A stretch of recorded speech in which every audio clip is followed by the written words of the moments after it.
Welcome back to another episode of the Marketing Millennials. Today I have David on the podcast. He's a community building expert. He's done this for a while.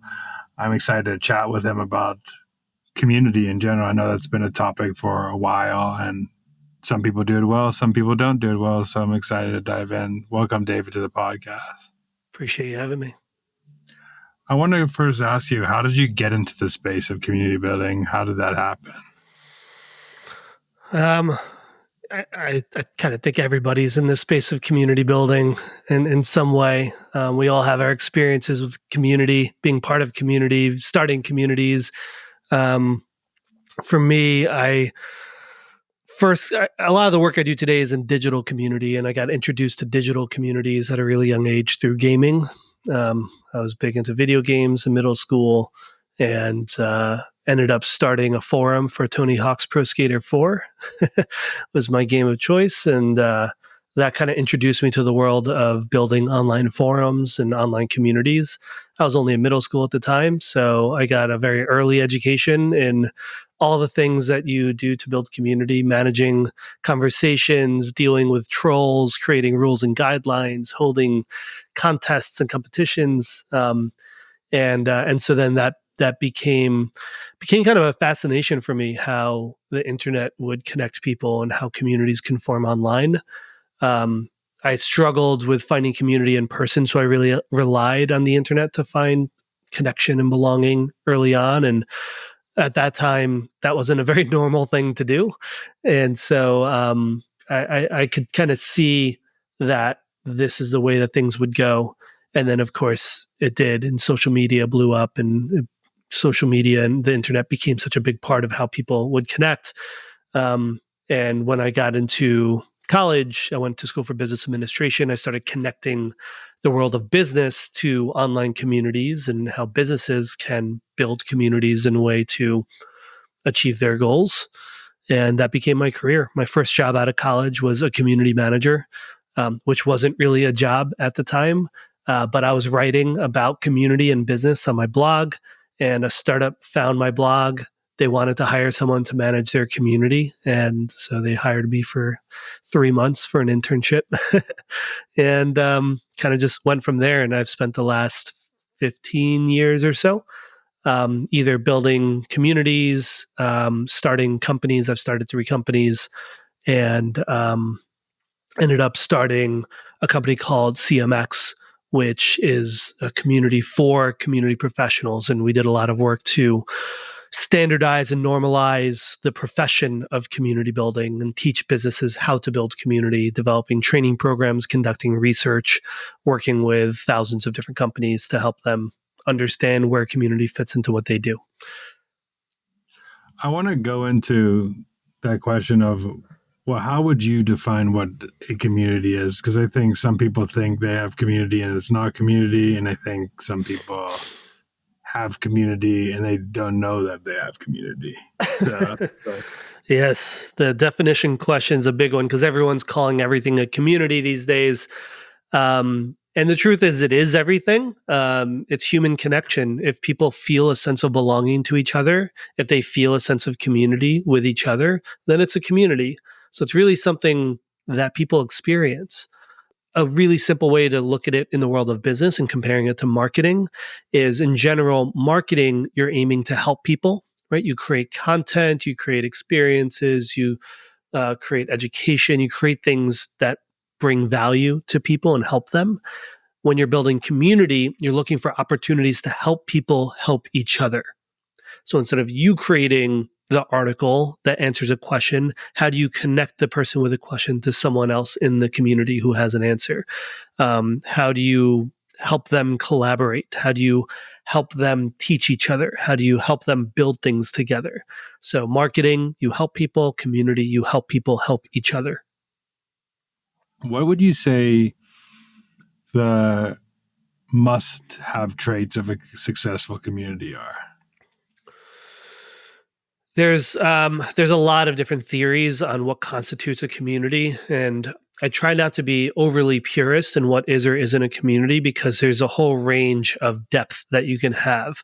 And so if you go to an emotional support group, it's going to have different standards of quality than a customer support forum, right? There's different expectations around vulnerability, around trust, around safety. Um, and so ultimately, I think you need to have engagement. So people need to be talking to each other. They need to be showing up. They need to be participating. They have to feel connected to each other. So there's a sense of that connection, that emotional connection, that interconnectedness between the group. And often you also see a sense of shared identity. So you'll see them have a similar name, language, symbols, norms, cultural norms. Those kinds of factors will start to form. That's how you know you're starting to see a community. People are showing up. They feel connected to each other. They feel a sense of belonging to each other. And you're starting to see those elements of social identity start to form. When do you think so you've helped a lot of businesses. When do you think is the time to start formalizing the process of community for business? Like, when is that point of, because I know there's can have a community of just people talking, but like in a place where you can control the engagement, you can help people, like a forum or some sort of things like that. I mean, I think you should start very organically. I think communities emerge. They're not something that you can just force into existence. You're going to create a space. And if you tap into something that people actually want to talk about and connect around, then they will fill that space with their energy, with their actions, with their contributions. And you can start that on day one. And frankly, there's no company that doesn't start that very early, because that early adopter group of customers is essentially your first community. Now, you may not have a conversational space for them to talk to each other yet.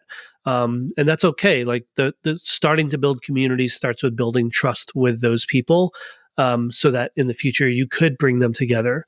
But for now, it might just be you building relationships with each of those customers and listening to them and understanding their needs, and organically that sense of identity will start to form. When should you actually launch a conversational space?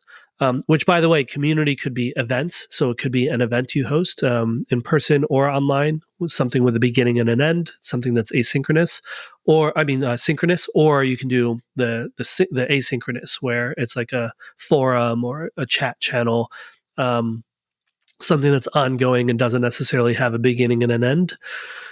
So you can do those events. I like doing events first, actually, because they have a beginning and an end. So they're very easy to test and iterate. You're not making this really long-term commitment. Whereas if you're launching a forum or a Slack channel or a Discord or a Circle or something like that, that's a really long-term commitment.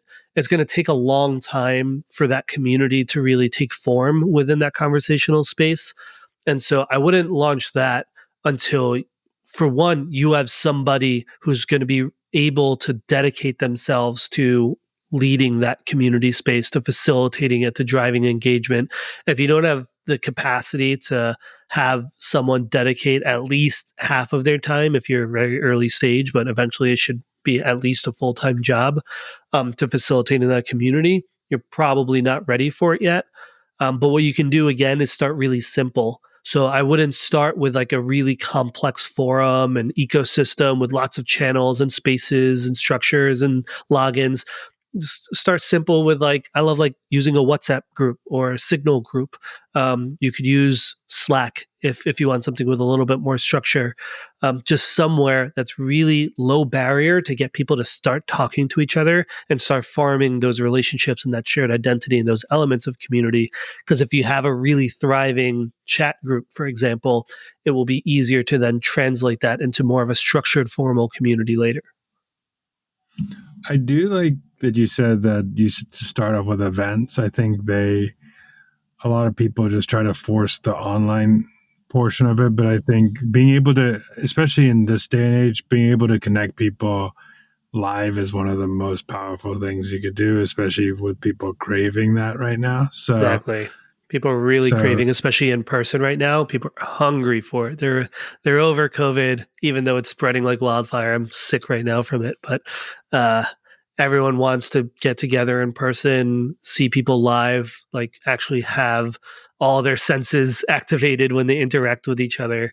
And so there's a massive opportunity right now to build in-person experiences. I think that's what people really want.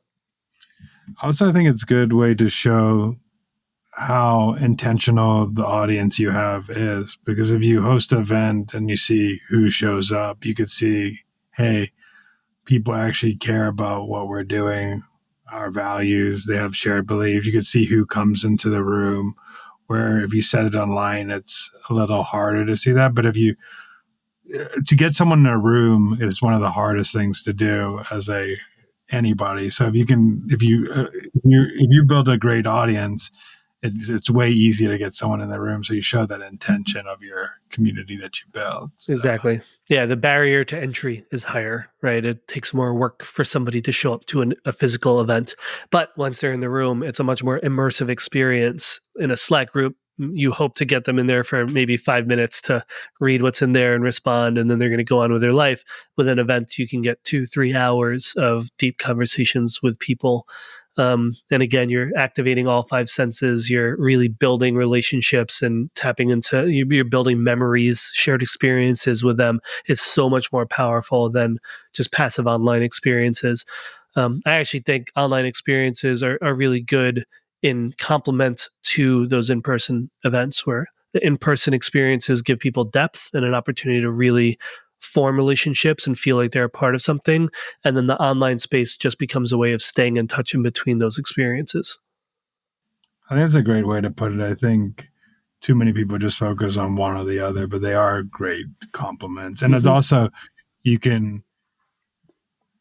want a way for people to be able to connect. For example, I just went to this like leadership offsite and I met a couple people, but I forgot their name. And then I went to the Slack group that they created, found them there, Yeah, started chatting with them on there. So it was kind of a good experience of having online and offline at the same exactly. time, where I can go find them. So Gave you a chance to follow up and have follow through, which is a really critical part of forming serendipity in communities. I think a lot about how to engineer serendipity, and the science behind serendipity is there's different stages. So you have a trigger. So like you have to see an opportunity for a reason to connect with someone, and then you have to have a connection to some potential value, like, oh, there's something we could work on or ways we can help each other. And the third step is follow through. You have to follow up with that person on chat or email or however, set up the next meeting, and then you have the valuable reward as a result. And so having that online ecosystem makes it a lot easier for the people who meet in person to follow up and follow through with each other, in order to have these kind of serendipitous moments and create value for each other. I think one thing that I get asked a lot is when people start community is, how do you start fueling that conversation in the community, and how do you should you seed it with certain members? How do you start getting actual content in the community so people don't arrive and say, "Oh, there's 3 people chatting in here. This is lame. I'm out of here." Hey, 3 people. Some of my favorite communities in the world are 3 people. It's about the right Mhm. people who actually Yeah. genuinely want to be there. So I personally think it's a lot less about like seeding the perfect content and knowing exactly how to set it all up. It's so much more about finding the right people who have a genuine motivation to contribute, who meet a certain bar of quality or alignment with the community. So are the things they're contributing going to be at a high level? Are they going to be authentic? Are they going to be true? Are they coming with a giving mindset and not just trying to extract value? Um, and if you create that even with 3 people, that's going to be super powerful, because now you have really high quality people actively engaged in exchanging their wisdom with each other and supporting each other. Who wouldn't want to be a part of that? Right. And then you add a 4th person and they're going to see, wow, there's like people actively engaged here in the things they're sharing. I'm immediately learning from like that. That's, you essentially create a center of gravity that pulls people in and other people want to be a part of. So, again, I would focus on getting those right people in. And a lot of the time, it's solving your own problem. Like some of the best communities I've seen built and then I've been able to start is just a conversation that I was craving that I didn't have a space to have. And I didn't find it anywhere else. So, but I would have those conversations one on one with people, and so eventually, I have the same conversation with 10 different people individually. It always clicks for me, like, wait, maybe I should just get us all together into a room. I think you'll all get along really well. And that is the art. That's the intuition of a great community builder, is knowing that people will get along, that there's alignment there, that there's something happening here. There's a fire to be started, that if you just create the right space and bring those people together, again, community emerges. It's like a plant. If you put the seed in the soil and it's fertilized well enough and it gets its nutrients, you don't have to do anything. It's going to just grow. And then you have to prune it and make sure it's healthy and get weeds out of the way and stuff like that. But it's going to emerge on its own. And it's the same thing with a community. You get the right people and the right environment, the right resources around them. It's going to emerge. You can't stop it. For you, how do you set those like barriers to entry? Because you can also, some communities just let anybody in the forum, but there's also some that, like you said, are very curated, the right people in the right room. So how do you decide between that barrier to entry into the community, who should be in and who shouldn't be in? It depends on the purpose as well. If you're trying to like build this extremely large ecosystem really fast, then you might just want to let everyone in. But it almost always fails when you just let everyone in and it grows really fast. There's no sense of shared norms or culture. Members don't really get to know each other. They don't get a sense of who we are, right? How do we identify as a group of people? And so I would almost always start by curating and just making it invite only. And a really simple way to do that is, again, start with the few people that you think are going to be a really good fit, and then leave it open for them to be able to invite others who might be a good fit. And that's, if you're building just like an interest-based community, you can be very open and organic like that. If you're doing a customer community and you're only limited to your customers, then start with the people who, again, are genuinely motivated, who are going to bring really high quality conversations, who you already have trust and relationships with, where there's already kind of this foundation of social capital in a way. Start with those people, and then you can grow it organically from there. You said you have a community for community managers, community builders, and stuff like that.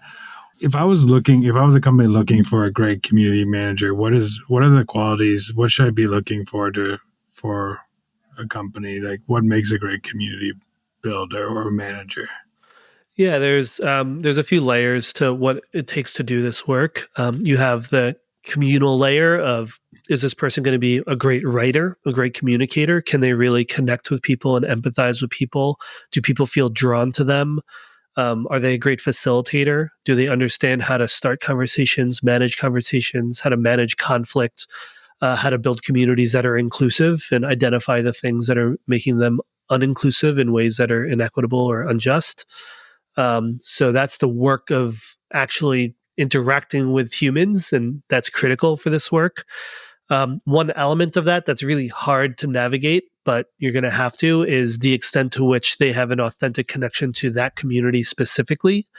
Are they a member of that community? Do they understand it? Can they speak their language? Are the community members going to respect them as one of them? It doesn't have to be that way, especially for a mature community. Bringing in people who are more operational and less like one of the members can be okay. But there's going to be a learning curve for someone who has no experience in the space. Say it's a community for basketball players and they've never played basketball or watched a game of basketball in their life. It's going to be hard for them to get up to speed on how to connect with those people and understand them, as opposed to someone who is already authentically, organically immersed in that topic. So that's the one layer, is the community engagement side. And then the other layer I would look for is their operational abilities. which, like any other role, right? Like, what are they able to set up the systems in order to manage communities as they grow and scale? Um, can they track things properly? Do they understand how to look at analytics behind communities to understand how the community is growing and evolving? Do they know how to run community surveys to collect feedback and see if the community is healthy? Are they able to communicate cross-functionally with the rest of the team and understand how community integrates with marketing and support and product and all the other parts of the business? Because community is a very cross-functional role. So yeah, those two sides is kind of the front end community engagement side, and then the back end more operational side. Do you think sometimes that's two people, or is it always the person? Because person could be really good expertise, great community builder, and they just suck operationally, or does that person have to be an operational minded person and people Same as person? any other role, right? If you're a brand Yeah. new startup, you're going to hire one person to do a lot of things, and they're probably going to be doing more than community, unfortunately. A lot of the time, community managers end up managing support and social media, which they really don't like doing, but they get forced to anyway. Um, if you're a really small team with very minimal resources, people wear multiple hats. But if your community becomes mature and your company can really invest in community and make it a priority, I know teams that have 20, 30 people on their community team that are highly specialized. You might have people who focus on events, some people who focus on ambassador programs, some people who focus on online community and forums, some people who just focus on the data behind the community. There's a lot of specializations within community that people can take on. What are some reasons you tell people to make that investment in community? What the reason why? Because marketers always are judged on, hey, what is the ROI of this community? Like, how am I going to get value out of it? What do you say to people when they say why I should invest in this? I've stopped trying to convince people a long time ago to invest in community. I find that there are people who believe that it's a great channel and a great way to connect with people that is really important in the mix of creating content and doing advertising and SEO. Like there's a lot of this kind of outbound approach and inbound approaches to marketing, but community just provides this completely different element of how people connect with your brand and with each other.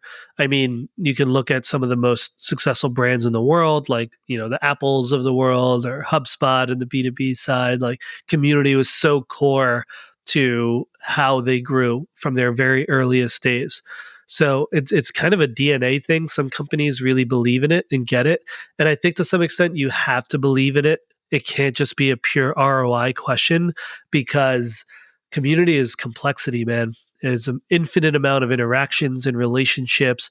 It's going to be really hard to prove that having this highly engaged community led to this increase in renewals or this increase in leads. And I've spent so many hours working to bring more clarity and get more clear attribution for community channels, and it's just super hard. Events can be a little bit easier because again they have a beginning and an end, so you can see what kind of action you want people to take after attending an event and see if they take that action within 10 days or within 90 days. Like, did they sign up for your product within 90 days of attending an event? Okay, you can probably give that some attribution. In an online forum, is their participation leading them to spend more with your company?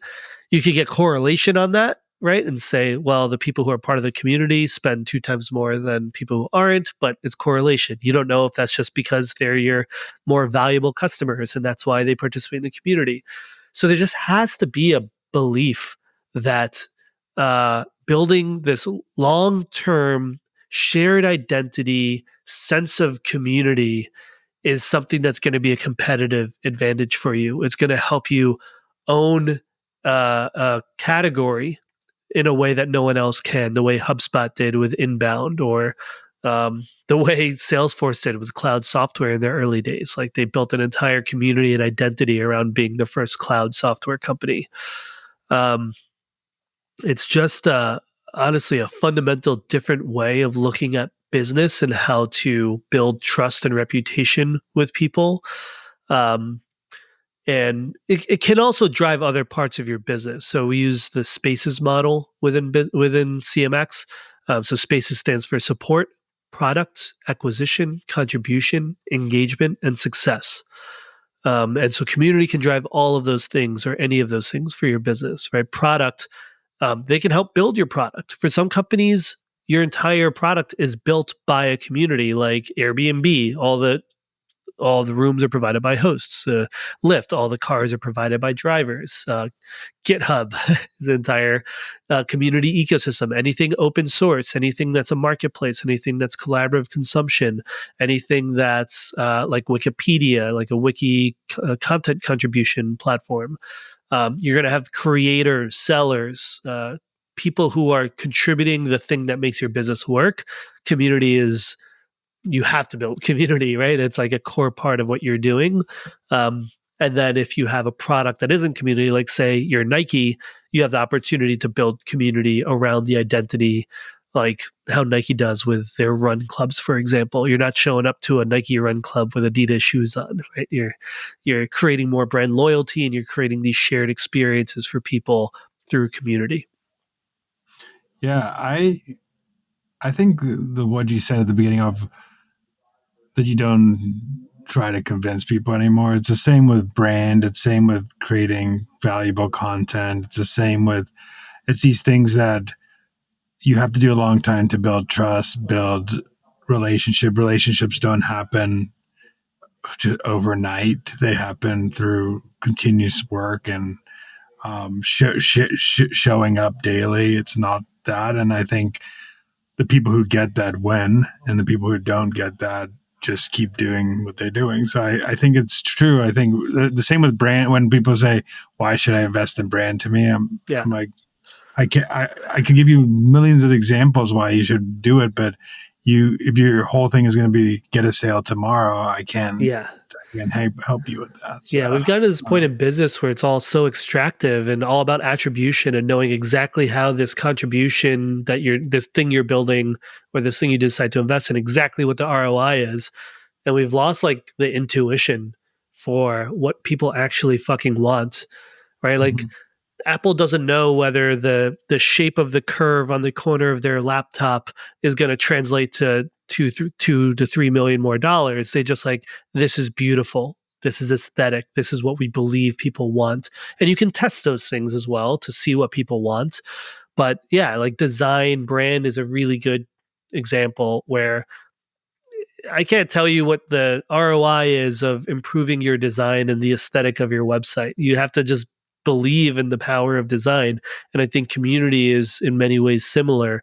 Of if you have this thriving community of people who believe in your mission and who love your product and want to talk to each other and are trading ideas on how to use your product better and are just organically advocating for you because they feel like they're a part of something, do you need to see the data on exactly what the ROI is on that to know that it's valuable? No, you just no. Yeah, I think we got into a phase of being. That's why I hate when people say data-driven marketer, data, because I think it's data-informed. I think the whole thing about humans is humans are unpredictable. So data only tells you what humans did in the past. It doesn't tell you what humans are going to do, and you have to do unpredictable things like humans to stand out. You can't do what everybody else is doing because that's the logical thing, and everybody will do it because it's logical because 5 other people did it and it's proven. You have to do unpredictable things to stand out because humans are unpredictable. They're not logical creatures. They make sometimes logical decisions, but not all the time. So the last question I have for you is, what is a community hill you would die on? I think so. I guess two things come to mind. One is similar to what we were just talking about with measuring ROI, also with measuring community. People try to find this like one metric that is going to tell them whether or not their community is healthy. And again, I think you just need to lean on your intuition and look at data as something that informs, not decides. And so I recommend that people get a portfolio of metrics that they look at. So it's not just total number of posts or total number of comments or total number of members. It's all of those things. It's your monthly active members. It's looking at the quality of those contributions. It's doing interviews and running surveys. So I just don't think there's one metric that's going to ever tell you whether or not a community is healthy or not. And frankly, a lot of the time you don't even need data. You can feel it. You can use your heart to know whether or not a community is healthy. So I find myself dying on that hill a lot when I have clients that are like, all right, like what's the one metric we should be looking at? And I have to do a lot of kind of unlearning around this idea that there's a one metric that matters when it comes to community. And then the other thing that came to mind is just build communities that bring you joy. I think it's kind of like same in the world of business. Sometimes people build businesses because they see it as an opportunity, but they don't feel joy from it, and they kind of force themselves to do it anyway because it's an opportunity. I think community is much the same way. Community becomes pretty easy to build when it's something you genuinely crave and find joy in yourself. You're going to want to show up every day and have these conversations, probably because they're conversations you're already having and already enjoying. But when you try to build a community just because it's an opportunity and you don't feel a genuine care for the people that you're bringing together and you don't feel genuine joy out of being in that space and participating in it, it's going to feel so hard to get it going. It's going to feel like a job. And I don't think that's a very effective way to build community. I think that one's crucial. I think I say the same thing about content creators too, because now there's like everybody wants to be a content creator. Don't just do it because there's a hole in the space for a certain niche. You have to, if you want to survive for 2, 3, 4 years, you have to legitimately be passionate about what you're talking about, what you're creating. Otherwise, you're going to burn out, because on days that are hard, you're going to start hating what you're talking about. So generally having passion about anything you create is so important. 100%. Lastly, where can people find you and what you're doing? Yeah, you just go to davidspinks.com. You can find my newsletter there. I publish a regular newsletter on community and human connection and business and self-growth and improvement and consciousness kind of stuff as well. And I have my book, The Business of Belonging, which goes deep into all of these concepts around how to build community for your business. You can find that on the website as well. Cool. Well, thank you so much for joining. I appreciate your time and your views on community. I think it was really refreshing to hear. Appreciate you having me.